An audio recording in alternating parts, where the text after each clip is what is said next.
మోకాళ్ల నొప్పులు, gas, gut health వంటి సర్వ రోగాలకు నివారణి అరుణ యోగా ఆముదం.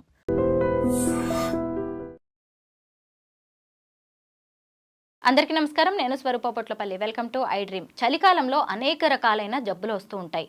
వాటిలో ప్రాణాంతకమైనవి కూడా ఉన్నాయి. అయితే అసలు చలికాలం అనేది ముఖ్యంగా నరాల మీద ఎలాంటి ప్రభావం చూపిస్తోంది, అలాగే ఈ వింటర్ సీజన్లోనే బ్రెయిన్ హ్యామరేజెస్ కేసులు ఎందుకు పెరిగిపోతున్నాయి, చలికాలంలో కాఫీ తాగడం వల్ల అలాగే ఐస్ క్రీమ్ తినడం వల్ల జరిగే నష్టాలేంటి, వీటన్నిటి గురించి మనకున్న డౌట్స్ని క్లియర్ చేయడానికి ఆస్టర్ ప్రైమ్ హాస్పిటల్స్ నుంచి senior neuro surgeon doctor Ranganatham గారు నాతో పాటు ఉన్నారు. సార్తో మాట్లాడదాం. సార్ నమస్తే. నమస్తే అండి. సార్, అసలు చలికాలం అనేది మన ఆరోగ్యం మీద ఇంత ప్రభావం చూపిస్తుందా అనిపిస్తుంది. ఎందుకంటే వాతావరణ పరిస్థితులకి అనుగుణంగా మనం మన ఫుడ్ మార్చుకుంటాం, మన జీవన విధానాన్ని మార్చుకుంటాం కదా. ఈ చలికాలంలో ముఖ్యంగా మెదడు మీద ఎలాంటి ప్రభావం ఉంటుంది సార్? అంటే చలికాలం అన్నది ఒక మాటలో చెప్పాలంటే అసలు మెదడు వానికి ఇబ్బందులకి చాలా నెగిటివ్గా పనిచేస్తుందని చెప్పాలి. అది ఏ విధంగా పనిచేస్తుందంటే, ఒక మాట, రక్తం సప్లై అక్కడ రక్తనాళాలు ఏవైతే ఉందో మనకు చేతులు కాళ్ళలో ఉండే రక్తనాళాలు కుంచుకుపోతాయి. వాసో కన్స్ట్రిక్షన్ అంటారు. ఎందుకు జరుగుతుంది? అది లోపల ఉండేటువంటి టెంపరేచర్ని కోర్ టెంపరేచర్ అన్నట్టు. కోర్ టెంపరేచర్ అంటే బయట మనం రికార్డ్ చేసే టెంపరేచర్ 98.4 అయితే దానికంటే ఒక పెసరు ఎక్కువ ఉంటుంది. కోర్ టెంపరేచర్ అక్కడ మెదడు లోపల, లివర్ లోపల, వీటిలో వచ్చే టెంపరేచర్ని అది మెయింటైన్ చేయాలంటే శరీరం దానికి రియాక్షన్ అవుతుంది. ఇంకొకటి అయాన్ ఛానల్ అని ఒకటి ఉందండి. అది అయాన్ ఛానల్ అంటే ఏమిటి? ఇప్పుడు కణాలు ఉన్నాయి, కణాలకు ఒక పొర ఉంటుంది, దానిలో రంధ్రాలు ఉంటాయి, దానిని ఉంచి ఈ అయాన్ ఛానల్ తయారవుతూ ఉంటుంది. అది ఒక సక్రమంగా అన్నీ నడవాలి అని అంటే ఇది ఉపయోగపడే ఒక ఛానల్. ఆ ఛానల్ నుంచి పొటాషియం అన్నది లవణం ఏదైతే ఉందో లోపల ఉంటుంది, కణం లోపల. అదే కానీ బయటకు వస్తే దానివల్ల షట్ డౌన్ అన్నమాట. ఇప్పుడు ఏదైతే ఇప్పుడు ఎక్విప్మెంట్ ఏదో లేకపోతే ఇన్స్ట్రుమెంట్స్ ఏవో ఇండస్ట్రీ ఏదో షట్ డౌన్ అయిపోయింది అంటాం, అలాంటి నరాలన్నీ షట్ డౌన్ అయిపోతాయట. కొన్ని జబ్బులు ఈ కోల్డ్ టైంలోనే ఎక్కువ అవుతుంది. ఉదాహరణకి ఎవరికైనా హెచ్ఐవి ఉందనుకోండి, లేకపోతే హెర్పీ సింపుల్ ఇక్కడ బొబ్బల్లాగా వస్తాయి, లేకపోతే ఇక్కడ దద్దుర్లాగా వస్తాయి, హెర్పీ జోస్టర్ అని. ఇవి చాలా ఎక్కువ అయిపోతాయి ఇబ్బందులు. బ్రెయిన్ హ్యామరేజ్ సంగతి సరే. అదే కాకుండా ఇప్పుడు కొన్ని ఉన్నాయి, పార్కిన్సన్స్ డిజీజ్ అని. ఇలాంటి జబ్బుల్లో కూడా ఈ ఇబ్బంది అన్నది మల్టిపుల్ స్క్లెరోసిస్ అని ఇలాంటివి ఎక్కువ అవడానికి ఆస్కారం ఉంది. అందువల్ల చలికాలం అన్నది ఎట్టి పరిస్థితుల్లో వెల్కమ్ కానే కాదు. దానికి కారణం ఏమిటి, దానికి పద్ధతి ఏమిటంటే, సృష్టికర్త ఒక విధి విధానాన్ని అమర్చాడు. చలి వచ్చింది, ఇప్పుడు మాట చూడండి, మేము చూస్తూ ఉంటే కారణాలు ఏది, క్లైమేట్ చేంజ్ అని ఒక మాట వచ్చింది. ఢిల్లీలో లేకపోతే జమ్మూ కాశ్మీర్లో గత 50 సంవత్సరాలలో అలాంటి టెంపరేచర్లు రికార్డింగ్ కాలేదట. అంతవరకు మన హైదరాబాద్ భాగ్యనగరంలోనే 5 సంవత్సరాల్లో ఇంత చల్లటి వాతావరణం ఎప్పుడూ లేదు. ఇన్ని రోజులు ఉన్న వాతావరణం. ఇంకా ఈరోజు కూడా ఇంకా చల్లగా ఉంటుందని ఆల్రెడీ ఈ వాతావరణ శాఖ హెచ్చరించారు. అంటే ఇక్కడ ఇబ్బందులు అనేది అందరూ గ్రహించకపోయినా దానివల్ల నరాల మీద నేను న్యూరో సర్జన్గా గత 42 సంవత్సరాల అనుభవంతో దానిలో కొన్ని పరిశోధన చేసినట్టయితే ఇలాంటి ఇబ్బందులు కనబడుతున్నాయి. ఉదాహరణకు మీరు తలనొప్పి అన్నది, తలనొప్పి అనేది ఇప్పుడు మాటకి మైగ్రేన్ అనుకోండి, ఈ టైంలో గమనించి అందరికీ చాలా ఎక్కువ అవుతూ ఉంటుంది. అవును సార్, సైనస్ ప్రాబ్లమ్స్ ఎక్కువ అవుతూ ఉంటాయి. అదే కాకుండా ఇప్పుడు ఈ టైంలో అందరికీ అదేమిటో కానీ శీతకాలం, వేసవకాలంలో సరే ఐస్ క్రీమ్ తింటారు, ఎవరో ఇష్టం వాళ్ళది.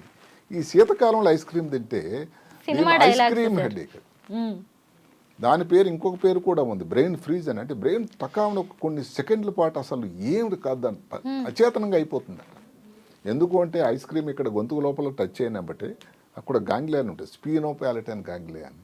దాని పేరు ఇంకొక పేరు కూడా ఉంది, స్పీనోపాలటైన్ న్యూరాలజియా అని. అది కంటి వెనక కానీ లేకపోతే ఫోర్ హెడ్ మీద కానీ ఎలాంటి నొప్పి వస్తుందంటే అసలు భరించలేని నొప్పి. అదృష్టవశాత్తు కొన్ని సెకండ్లు, కొన్ని నిమిషాల్లో పరిసమాప్తి అయిపోతుంది. ఇదే కానీ పర్సిస్టెంట్గా ఉంటే. కాబట్టి ఐస్ క్రీమ్ ప్రియులకి మేము ఇబ్బంది పెట్టడానికి కాకపోయినా వాళ్ళలో ఈ అవకాశం ఒక ప్రాబ్లం అయితే ఉన్నది. అన్నిటికంటే ఇంకొకటి ఏమిటండి, ఇప్పుడు బెల్స్ పాల్సీ అని చాలా వినుంటారు మీరు కామన్గా. ఇప్పుడు బెల్స్ పాల్సీ అంటే సడన్గా మూతి వంకర రావడం. చలికాలం అండి, నేను ఏదో బస్సులో ప్రయాణం చేస్తున్నాను, కిటికీ పక్కన కూర్చున్నాను, ఆ చలిగాలికి తెల్లవారేసరికి నాకు వచ్చింది. శీతకాలంలో అది చాలా ఎక్కువ అవుతుంది. దానికి కారణాలు ఏమిటి? ఈ బెల్స్ పాలసీ కోసం ఇక్కడ నరం ఉంటుంది, పైకి వస్తుంది, 7వ నంబర్ నరం, దాని పేరు ఫేషియల్ నర్వ్ అంటారు.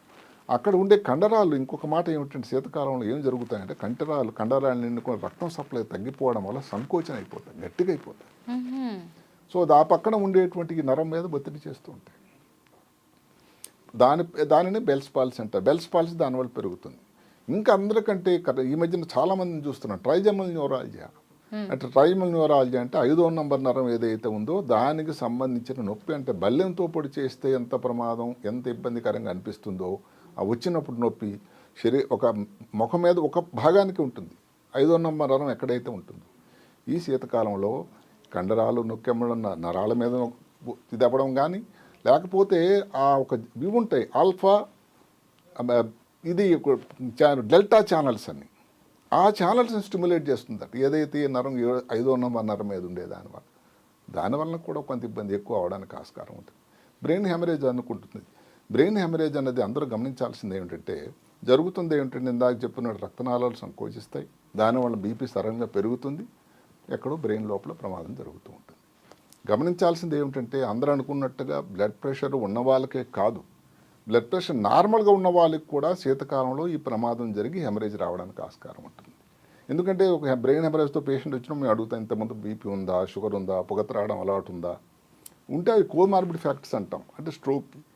అలా లేకుండా కూడా ఒక్క చలి వల్ల కూడా ఇబ్బంది ఉన్నది. ఇది అందరూ గమనించాలి. సార్ ఇంకొకటి ఏంటంటే వింటర్లో డి విటమిన్ డెఫిషియన్సీ కూడా ఎక్కువగా వస్తూ ఉంటుంది. ముఖ్యంగా ఎండ ఎక్కువ ఉండదు, మనం కూడా ఎక్కువ స్వెటర్స్ లాంటివి వేసుకుంటాము, ఎండ తగలకపోవడం వల్ల మహిళల్లో ఇంకా ఎక్కువ ఇబ్బందులు ఎదుర్కొంటున్నట్టుగా ఉంది సార్. ఇది ఎలా ఉంటుంది, దీనికి ఏమైనా రిలేటెడ్గా ఉంటుందా? మామూలుగా విటమిన్ డి డెఫిషియన్సీ అన్నట్టయితే కొన్ని ఇబ్బందులు ఏదైతే ఈ మధ్య కాలంలో వస్తున్నాయి విశ్లేషణలు, స్ట్రోక్ కానీ లేకపోతే పార్కిన్సన్ వ్యాధికి కానీ మల్టిపుల్ స్క్లెరోసిస్ కానీ దానికి లింక్ సంబంధం ఉంది. జరుగుతున్నది ఏమిటంటే అసలు ఎండ ప్రియమైపోతుందండి, ఎండ వచ్చే సమయం తక్కువ. అసలు చలి కోసం ఏదైతే చలి కాసుకోవడం కోసం ఏదైతే హీటర్లు పెడతారో ఎండ లోపలికి వెళ్ళే సమయానికి ఆఫీస్కి వెళ్ళాలి కదండి. కరెక్టే సార్. దానితో అసలు మామూలుగానే పోయిన శీతకాలం కాకపోయినా ఎండను బట్టే వాళ్ళు శాతం తగ్గిపోయింది.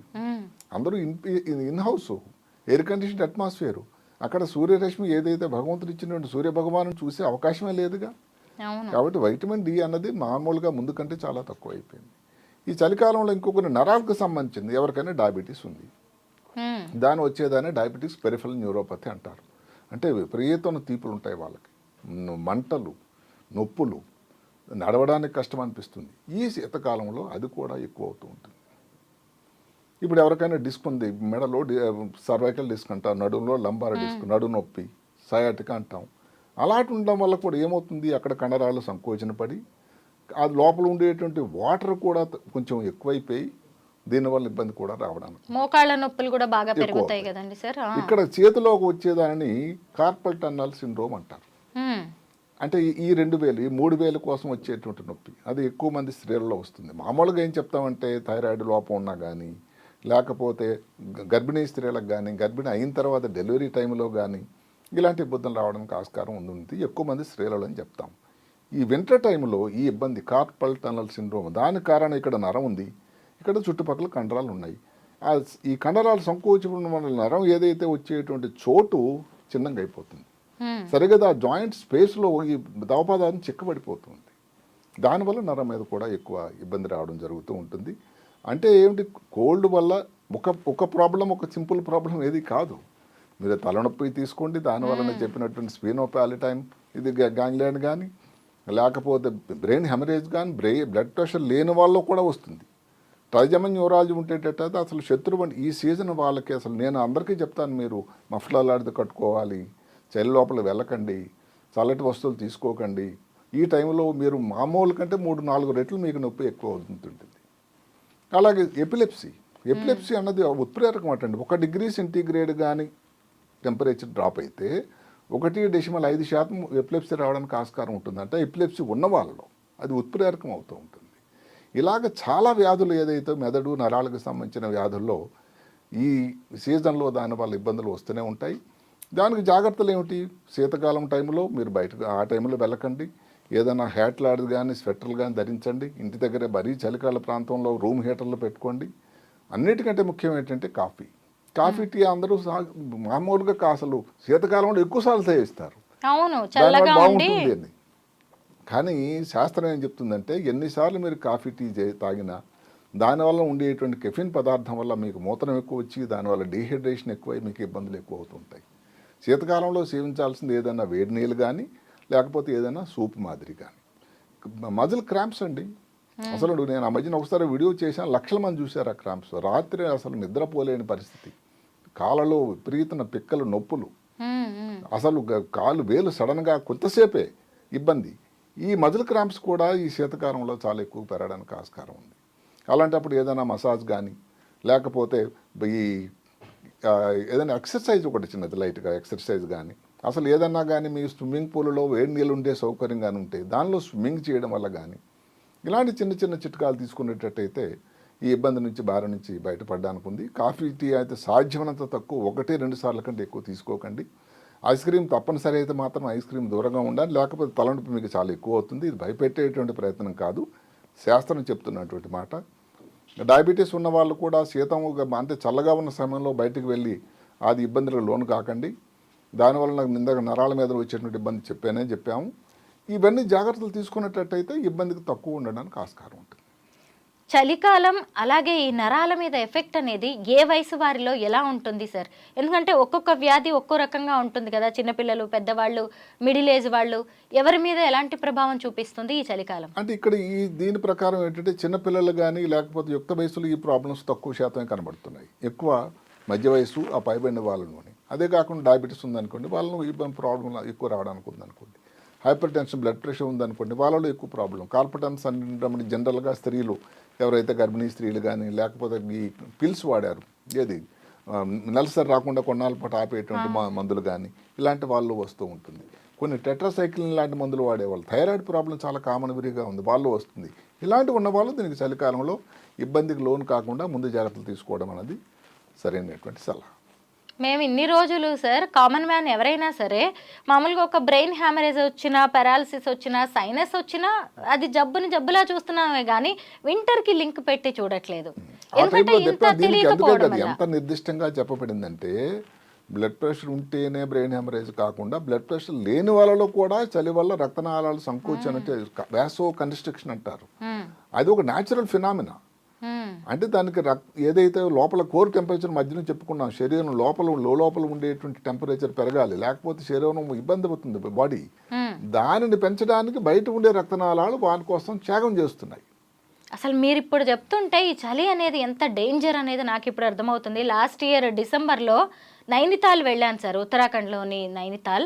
అక్కడ నాకు స్నో బైట్ జరిగింది. అసలు కాలు పనిచేయలేదు, కాలు అసలు కనీసం లేపడానికి రాలేదు. అది చాలా అంట. ఫైనల్ గా అది తర్వాత మేము హోటల్కి వచ్చి కూర్చున్న తర్వాత కొంచెం అక్కడ ఫస్ట్ ఎయిడ్ చేసిన తర్వాత వాళ్ళు చెప్పారు అక్కడ స్నో బైట్ ఎఫెక్ట్ అనేది బ్రెయిన్ కి కూడా వెళ్లే ఛాన్స్ ఉంటుంది అని. ఫ్రాస్ట్ బైట్ అంటారు, అది చాలా ఆ ప్రాంతంలో చాలా ప్రమాదం. ఎక్కడైతే హిమాలయ పర్వతాల శ్రేణుల్లో దగ్గర ఉండేటువంటి ప్రాంతాల్లో ఇది చాలా కామన్. ఆర్మీ వాళ్ళు వీళ్ళందరూ అలాంటి ఇబ్బందులకు లోనవుతూ ఉంటారు. గంటలకు కూడా అలా మంచులో నిలబడాలి కదా, అంత చలి. ఫారిన్ కంట్రీస్ లో కూడా చూడండి సరే, చలికాలం, శీతాకాలం అందుకే కదా వాళ్ళకి వింటర్ బ్రేక్ 2-3 నెలలు సెలవులు ఇచ్చేస్తారంటే వింటర్ అనేది ఎంత డేంజరో మనం కూడా గుర్తుపెట్టుకోవాలి సార్. అదే ముఖ్యంగా నరాలకు సంబంధించిన ఇబ్బందులు ఉండేవాళ్ళు, దానికి సంబంధించి ఫిట్స్ ఎపిలెప్సీ ఉందనుకోండి, అది హేతు చాలా ఉత్ప్రేరకం అది. అదే కాకుండా స్ట్రోక్ అనుకోండి, దానివల్ల ఎక్కువ అవడానికి ఆస్కారం ఉంది. ట్రైజమన్ న్యూరాలజియా అనే వాళ్ళకి అది చాలా ఇబ్బందికరం. మామూలుగానే అది ఇబ్బంది. అసలు కొంతమంది అది సూసైడ్ చేసుకోవాలని ఆ నొప్పి భరించలేక, అలాంటిది ఇవన్నీ ఇబ్బందులు ఎక్కువ. ఇందాక ముందు మనం చెప్పుకున్నాం కొన్ని జబ్బుల మాటకి ఈ దద్దుర్లు కానీ ఇవన్నీ రావడం నొప్పి చాలా ఎక్కువ ఉంటుంది. ఇలాంటి వ్యాధులు ముందు అడిగారు మీరు, ఏ వ్యాధులు ఉన్నవారు, ఎవరైతే దద్దుర్లాగా హెర్పీస్ జోస్టర్ అని వచ్చిన వాళ్ళు కానీ లేకపోతే హెర్పీస్ సింప్లెక్స్ వచ్చిన వాళ్ళు కానీ హెచ్ఐవి వైరస్తో ఇబ్బందితో బాధపడున్న వాళ్ళు ఈ ఇబ్బందులు ఎక్కువ ఉంటాయి. కాబట్టి వాళ్ళు చలి బారిన బారకుండా ముందు నుంచి అన్ని జాగ్రత్తలు తీసుకొని అసలు చలి టైంలో ఎండ బయటకు వచ్చినంత వరకు బయటకు వెళ్లకుండా ఇంటి పట్టునే ఉండడం అన్నది మంచి సలహా. నిజమే sir, seasonal fruits, seasonal foods తినాలని పెద్దవాళ్ళు ఎందుకు చెప్తారో అలాగే ఈ సీజనల్ గా జాగ్రత్తలు తీసుకోవాలి. డెఫినెట్ గా న్యూరో సర్జరీ, న్యూరాలజీ అంటే నరాలకు సంబంధించి మెదడుకు సంబంధించి మాత్రం ఇది నిర్దిష్టంగా ఉన్నటువంటి విషయం. మనం మామూలుగా ఏదో ఆషామాషి చెప్పే మాట కానే కాదు. మ్మ్. సో దానికి ఇబ్బందులు అంటూ ఉన్నాయి కాబట్టి ఈ ఇబ్బందులు ఉన్న వాళ్ళు జాగ్రత్తలు తీసుకోండి, రాకుండా కూడా ముందు జాగ్రత్త తీసుకోవడం ఇంకా మంచిది. Thank you so much sir. అసలు చలికాలం గురించి, నరాల మీద అది చూపించే ప్రభావం గురించి చాలా మంచి విశ్లేషణ అందించారు. Thank you so much. నమస్తే.